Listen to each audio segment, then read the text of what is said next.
Regresamos a la consulta médica.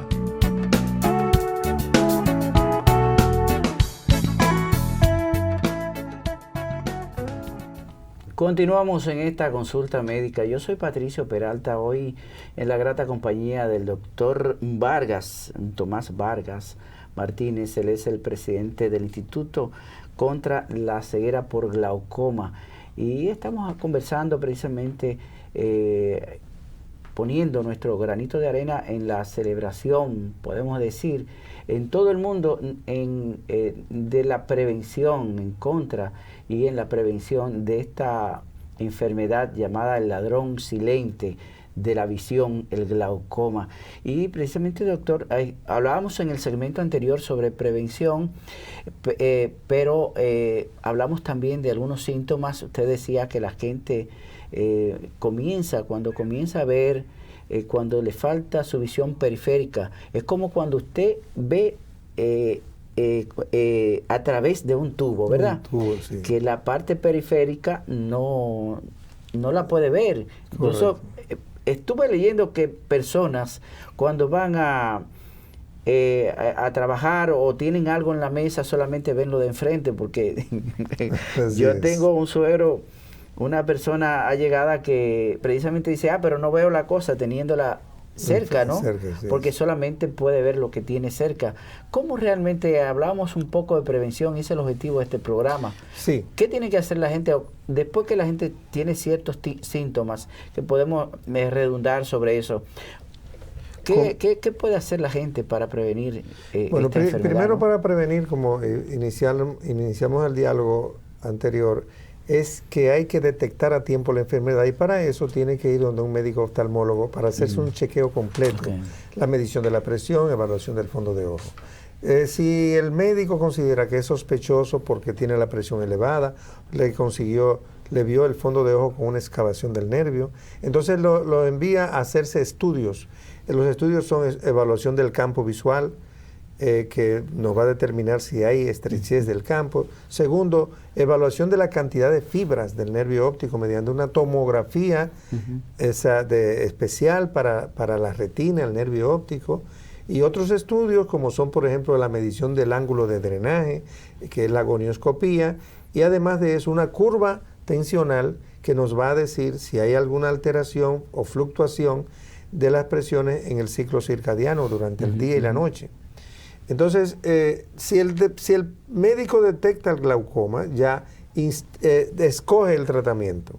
Si inicia, por ejemplo, si por criterio de cada médico tiene criterios diferentes, unos prefieren usar un tipo de sustancia, otro tipo de sustancia el otro, pero lo importante es que se empiece ya diagnosticado un tratamiento para bajar la presión intraocular, que es la principal causa de producción de ceguera y de excavación del nervio y atrofia del nervio. Usted habló ahorita de ángulo cerrado y ángulo abierto. Va a depender del tipo de glaucoma. Usted mencionó dos tipos de glaucoma, ¿no?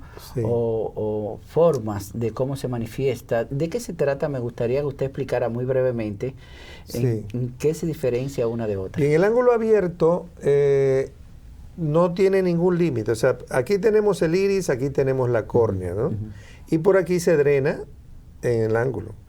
Pero si ese ángulo tiene un daño, por ejemplo, de la malla trabecular, que se degenera o se tapona con pigmento, que es lo que se le produce a las personas de color, pues entonces eso le puede producir entonces un taponamiento de la malla trabecular. Pero si ese ángulo es estrecho, el iris tapa el trabéculo, y ese es un ángulo estrecho. Entonces, ¿qué se hace? Con un láser se le abre un orificio en la raíz del iris para que el líquido, en vez de dar la vuelta por el cristalino, pase directamente de la producción desde atrás hacia el trabéculo. Ese líquido va hacia dentro del ojo y es lo que puede producir entonces la presión ocular. El líquido se produce detrás del cristalino, delante del vítreo, y entonces se va por la pupila, por la niña del ojo, como dice el pueblo, y luego se dirige al ángulo para drenarse. Pero se drena no hacia afuera como lágrimas, se drena hacia hacia el sistema venoso, hacia las venas epiesclerales. Por eso le decía hace un rato que cuando hay presión venosa elevada, cuando uno está horizontal, la presión sube más. Cuando uno se incorpora, que empieza ya la presión venosa cae y entonces ya se drena mejor. ¿Cuál es el más común? El más común es de ángulo abierto. De ángulo abierto. Sí. ¿Cuál es el más peligroso? O sea, ¿cuál es el que definitivamente es más invasivo? El más peligroso es el de ángulo cerrado porque te puede dejar ciego de una noche a una mañana. No me diga. Porque si se bloquea el ángulo a los 360 grados de la circunferencia ocular, la presión sube bruscamente a 60, produce un dolor intenso que en varias horas, o sea, te evita la nutrición del nervio porque te comprime los vasos sanguíneos, la oxigenación se detiene y las células mueren, o sea, las fibras mueren y ya pierde la visión por completo irremediablemente. Oh, Dios. Eso es más peligroso. A eso es lo que no tenemos que evitar llegar, ¿verdad, doctor? Tenemos algunas preguntas ya en las redes sociales. Una persona nos pregunta si tiene que ver la presión arterial con la presión del ojo. Es muy importante, yo creo. Sí. Aunque entiendo que no debe tener una cosa relación con otra, ¿no? Sí, bueno, como te decía, la arterial no tiene que ver, pero la venosa sí.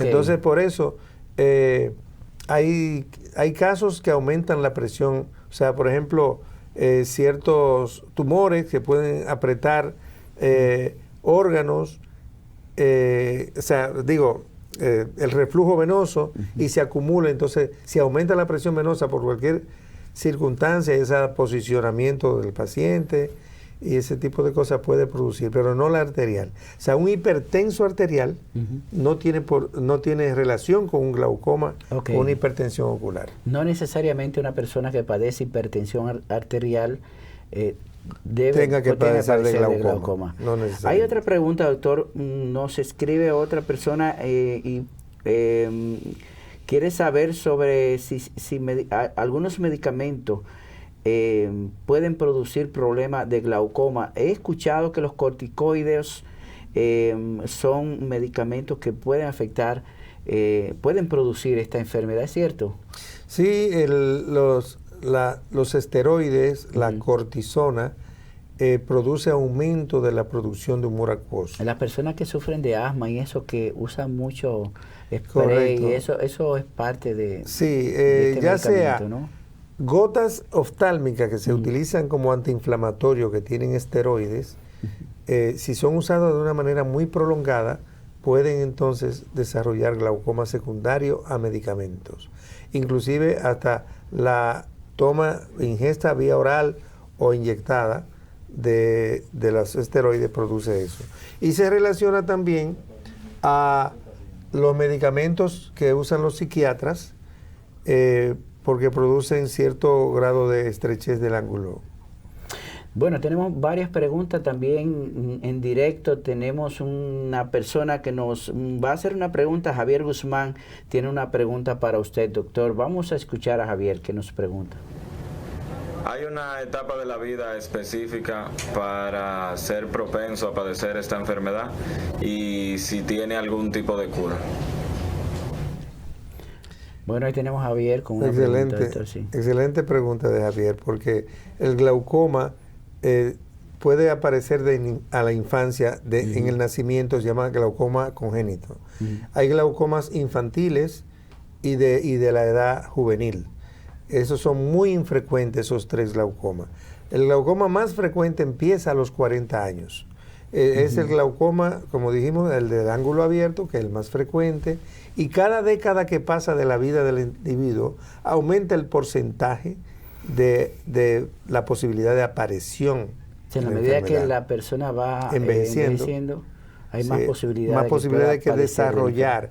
Por lo tanto, se recomienda que las evaluaciones oftálmicas sean anuales, porque usted este año puede no tenerla y el año próximo aparecérsela. Entonces, por eso es una evaluación constante, anual, y aquellas personas que ya están diagnosticadas y y dependiendo del grado de control que tenga con su medicación, pues se le cita cada 3 meses, cada 6 meses, no más de ahí. O sea, uno, para poder entonces nosotros poder saber si esa medicación está funcionando y podemos nosotros llevar a ese paciente hasta que llegue el deceso, su muerte, con visión. Ya. Porque si nosotros nos descuidamos, la presión... Porque ya no se puede curar, o sea, lo que es, la afección que tiene hasta el momento que se diagnostica no... Lo no perdido tiene, no se recupera. no se recupera. Por lo tanto, tenemos que evitar que el daño se produzca. Porque no es como la catarata. Una ceguera por catarata, la persona puede estar totalmente no vidente, solamente proyección luminosa. Quiere decir ver si la luz se prendió o se apagó. Okay. ¿Ves? Entonces, si yo le quito una catarata blanca, color de un papel, pues yo le quito el impedimento de que la imagen entre a la retina y puede recuperar 100% su visión. Pero no tiene que ver, en este caso, ya usted menciona, bueno, la edad, el tema de las cataratas, ¿no? Y de otras afecciones de la vista, no tienen que ver, no guardan alguna relación con la presión ocular, con el glaucoma. No tiene, solamente el glaucoma tiene influencia, o sea, se produce por hipertensión. La diabetes puede producir glaucoma y puede producir catarata. Okay. Ese es no tanto la hipertensión arterial, porque los cambios en la osmolaridad del humor acuoso hace que la nutrición del cristalino se altere y entonces se opacifica, produciendo catarata. Pero también el aumento de la osmolaridad quiere decir que el líquido se vuelve espeso, ¿verdad? Entonces, porque hay mucha azúcar, o sea, igual como usted echa azúcar en un vaso, cuando usted ve que es pegajosa, sí, así es. ¿verdad? Entonces, así mismo impide que el humor acuoso se drene y aumenta la presión más fácil. O sea, los diabéticos entonces deben de tener mucho más precaución y cuidado para no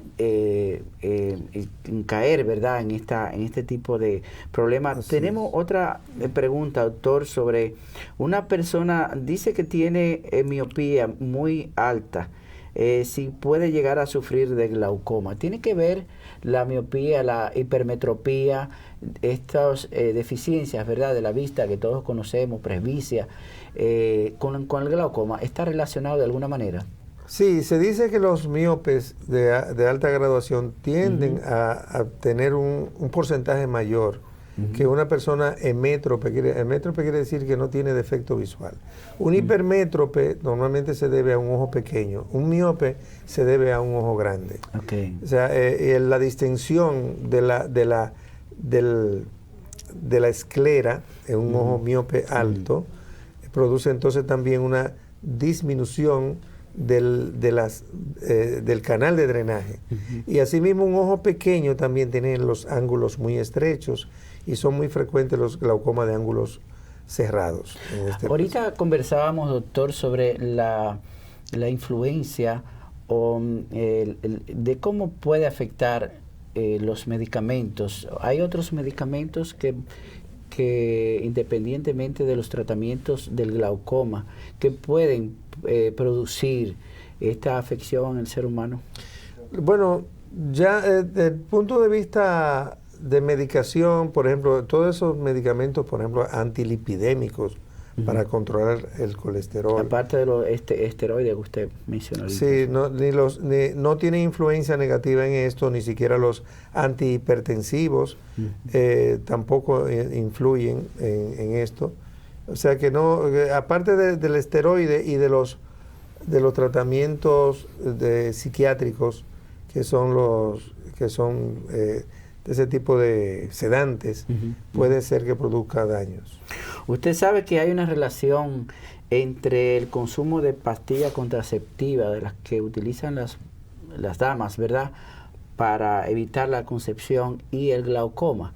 Yo quiero compartir con usted y con nuestros amigos televidentes un reporte precisamente sobre un estudio realizado por estadounidenses y médicos chinos, en donde un grupo de mujeres que consumía por más de 3 años estas píldoras tuvieron un doble riesgo de padecer glaucoma.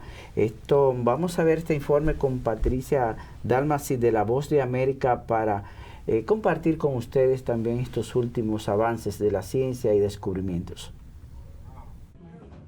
Es una píldora tan familiar que se le conoce simplemente como la píldora. La mayoría de las mujeres han utilizado contraceptivos orales en algún momento de su vida.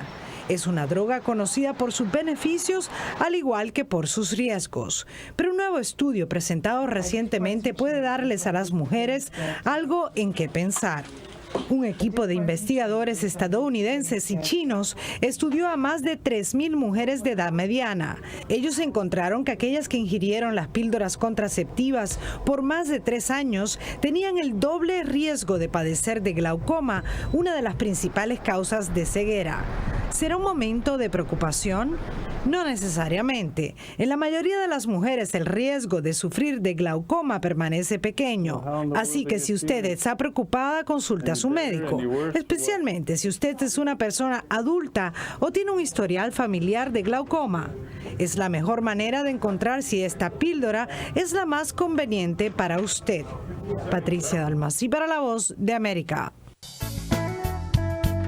Usted está en sintonía con la consulta médica.